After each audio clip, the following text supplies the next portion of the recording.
In this Icynene training video, we will demonstrate the method for calculating the ventilation requirements for areas of spray foam installation. By following these guidelines, you help create the safest possible environment for all workers on the job site. Icynene has determined the following re-entry and reoccupancy periods based upon ventilation during and after the spray application.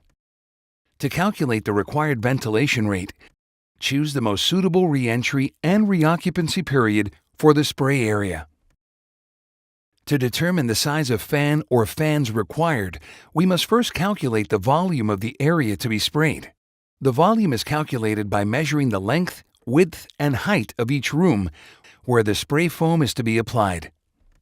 For a traditional space, multiply the length by the width by the height to derive the volume. When working with an attic space, multiply the length by the width by half the height. To determine the required ventilation rate, multiply the volume calculated in the previous step by the desired air changes per hour or ACH. Then divide this value by 60 to get the minimum required fan size in cubic feet per minute or CFM.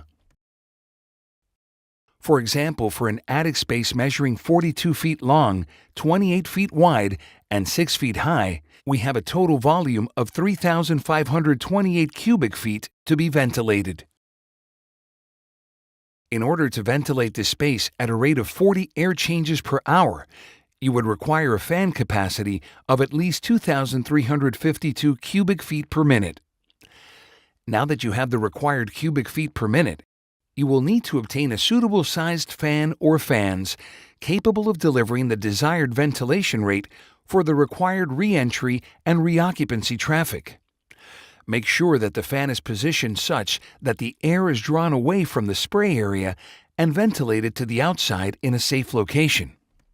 There should be a passive supply of air entering the space that is less powerful than that of the exhaust fan intake, creating a negative pressure environment for the spray area.